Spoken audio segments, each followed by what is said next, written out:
The New York Times looks at Apple CEO Tim Cook's road to promoting digital security. It began when Edward Snowden released information about mass government surveillance.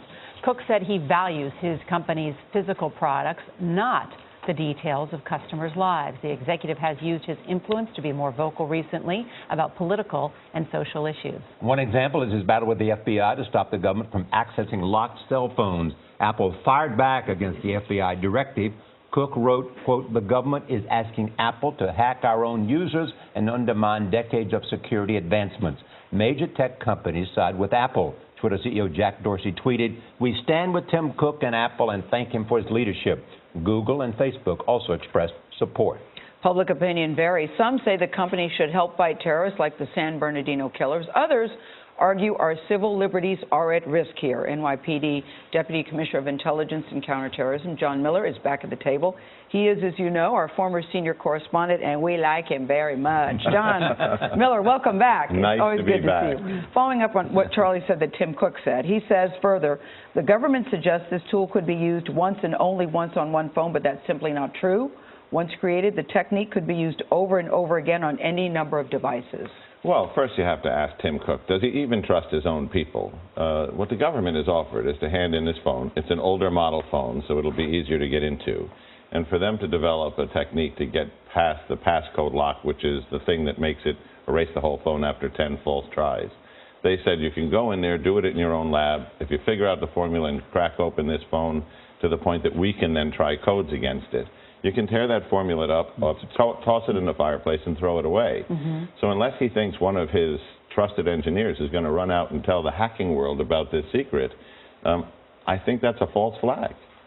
But I think what Tim Cook is saying and Apple is saying is that when they create that software, they then will create that back door that will allow hackers and others to not only spy on that phone, but also other government phones. If hackers can figure that out, they'll figure it out without Tim Cook. What the government is asking Tim Cook is, you designed it, you can design your way out of it for this one time, and then you can destroy that. The term I find most offensive is that the government, and this is what Tim Cook writes, is asking for a backdoor. The government is not asking for a backdoor. They have come in with a federal warrant based on probable cause, signed by a United States magistrate. That's how we do it in a democracy. They are asking for a front door. There is no bank, there is no safe company, there is no vault, there is no apartment, there is no door that can't be penetrated with a lawful order from a U.S. court. That's also how we protect our people. So why do you think Apple is doing this, John? Well, I think they're doing this just to take the shrillness of this down a level.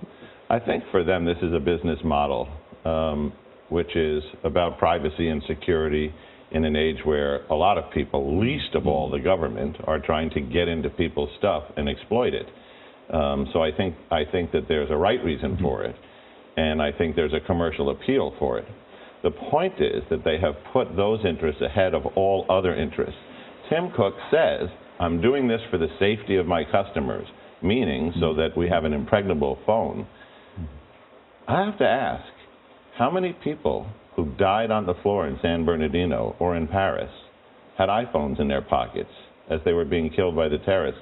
They are Tim Cook's customers too. Those are the people who buy all the Apple products. And you have to balance these two threats against each other. John, what is the worst case scenario?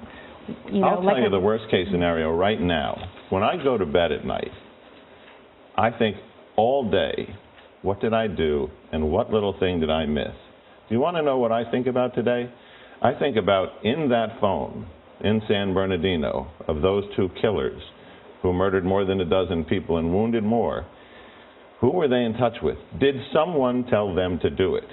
And if that piece of information is in there and that can be exploited, who did that someone talk to here in New York City, and what could happen next? And just quickly to that point, too, Apple has been cooperative with the government in the past. All of the information on that phone that was backed up to the cloud, my understanding is has been passed to law enforcement. But he stopped backing up his phone about a month and a half before the attacks. So the concern of law enforcement is, what did he do in that last month and a half? What's on that phone that suggests he may have been in contact with another cell, with someone overseas, et cetera? You know, a phone isn't a phone. A phone is a giant mass storage device. There are notes in there. There are apps in there. There are all kinds of things in there that don't touch the cloud. There are things that do touch the cloud. There are things that are saved. There are documents. It's not really Apple or Verizon or any other company or Google's call to say, we'll decide what you should see with a lawful order. Yeah, 2 points. One, Apple has in its advertisements, in its public statements, always said we're different from other tech companies because we're not out about the data about our customers. That's not what we do. We sell phones. Right. That's all we do.